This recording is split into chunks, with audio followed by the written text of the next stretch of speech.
Alright, so once you've got your headers reattached to, or your header reattached to your king studs, which a benefit of that is that it keeps your king studs from separating away from the door frame when you're trying to put your screws into here. Because once you put your screw through the stud here, it's going to try to push the frame away. But if you have your header attached here and here, it's impossible to push away. So it'll stay where you want it. You're going to take your drywall pieces here. You're going to put one in on each side. Start at the top, right next to the clip there. Then move to the middle, then the bottom. Do one screw, then go to here, one screw. That way you can pivot if needed. And then one screw down near the bottom. Obviously you do the bottom last because it's already anchored to the floor where you had these before, so it should be the closest to correct right now. So you want to start at the furthest two distances and bring it in line. Now, one of the reasons I'm going to show you on another door I had, there's a reason you want to do that. Do not just do one side, or some guys, they use their tape measure. Bad decision. Do not do that. There. In a perfect world scenario, that is fine. But as we know, things are rarely perfect.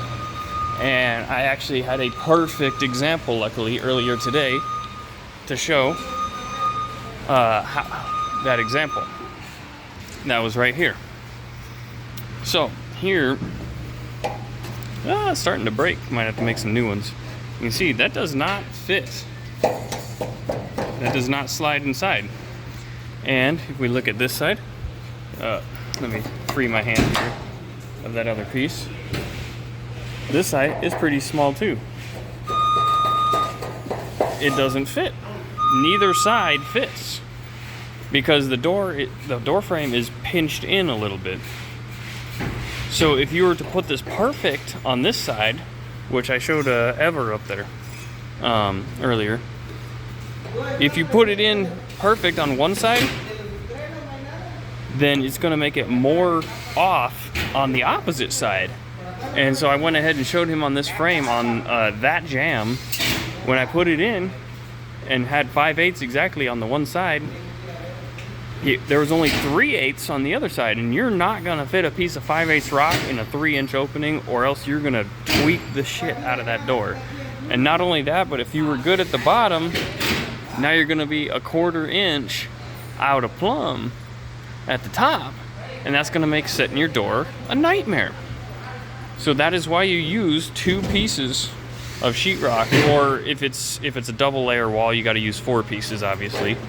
But there we go. Force that in there, and force this in from this side at an angle. Oh man! Come on.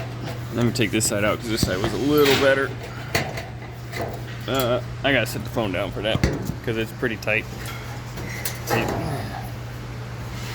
that?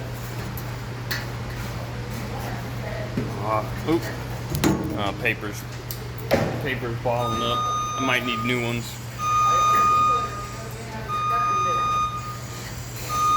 Alright, so there we go. Got that side and that side. So there we go.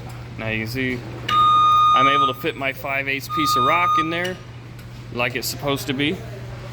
And I can fit this piece of 5/8 rock in there. You can see it's pulling away some with the pinch, but hold it tight. There we go. And when you do that, you want to pinch these flat, because if you let them hang wide, that makes them narrower, because then they're at a diagonal, which is why I put them in at a diagonal, because they fit easier going in. Because see here, whereas here you go in like this, you can fit it. And then pinch them like that when you go to, make sure they're pinched like that when you screw in your clip. But there you go. Your door is narrower at the flanges than it's supposed to be. Yep, I'm gonna need to make some new ones. Been using these all day. But that's a perfect example why you don't stick sheetrock on one side or use a tape measure. And no. And especially the tape measure, it makes it a lot harder. If you try to measure this side, then measure this side, and then sort of hold it in the middle, or clamp. Even if you try to clamp it, clamps don't always work the best. They don't fit very well on single layer drywall frames. On dual layer, you got more room because there's you got this much thickness versus this, so the clamps will fit better, but use this method. Again, I've been working 15 years, no callbacks on any door I've ever done.